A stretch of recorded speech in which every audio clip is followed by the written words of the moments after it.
We watched Supergirl. Kara Zor-El, aka Supergirl, joins forces with an unlikely companion on an interstellar journey of vengeance and justice when an unexpected adversary strikes a little too close to home. At 108 minutes, I don't know. I really wanted to like this. I went to the premiere last night, and it came with this cute tote. It was that or a shirt or a poster or a keychain, I think. And, if you get the chance, you should go. The events are really cool. I think they're very exciting. I forgot to take a picture, so my bad. I really wanted to love this movie. I was really excited for it. I've been looking forward to it for a while.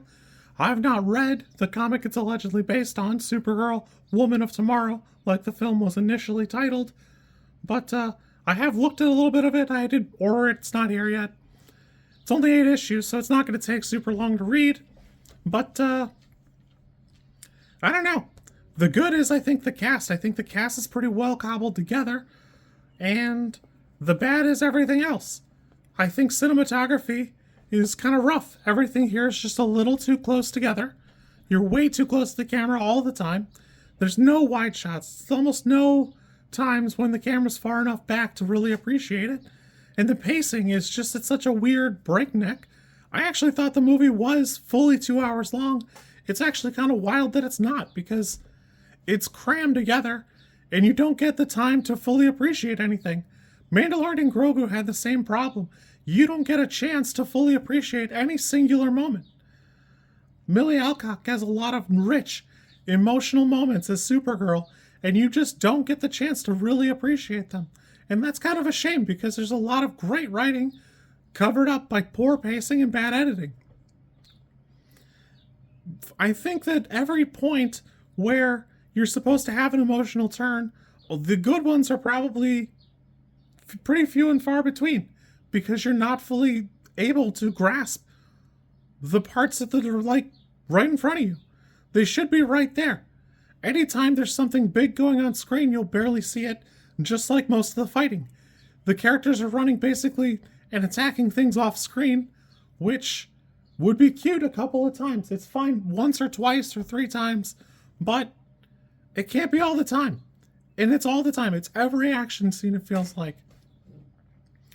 I think that we need to move away from having Immortan Joe be the bad guy all the time. It just doesn't work. It worked great when Mad Max was doing it, because George Miller's a different monster. And the hard truth is that Craig Gillespie isn't George Miller. So he shouldn't be trying to make somebody into Mad Max. Especially because Krem in the comic is, to my understanding, not like Mad Maxy at all. I just don't know, because I've seen a little bit of the comic, and the comic looks fantastic. It looks amazing. So it's hard too much to fully appreciate this, where they've completely changed a lot of the aesthetics. A couple of things I've seen are like bordering on, it looks like what the comic looks like, but if you're only going to use a couple frames, I don't know why you would do it that way. I'm not sure why you would choose to do it this way. The comic looks gorgeous. It's vibrant. It's rich. It's got a great vibe. And the movie just isn't. A couple people have accused this movie of being like ghost directed by James Gunn. And God, I wish it had been, because it'd be colorful and there'd be cool stuff going on all the time. I feel like Craig Gillespie's never seen a wide shot that he actually liked. He just hasn't. It's just never happened.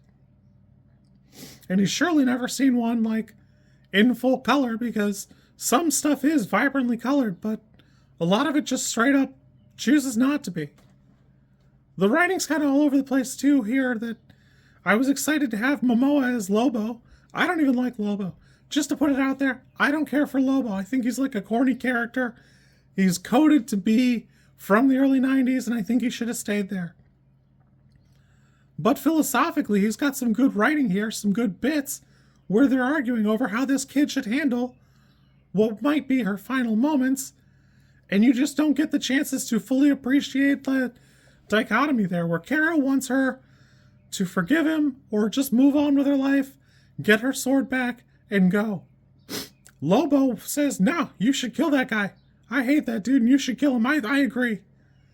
And you just don't really feel that. It feels like the movie's afraid to fully commit to what might be a murderous, future. And I don't know. It just never really commits to the bit.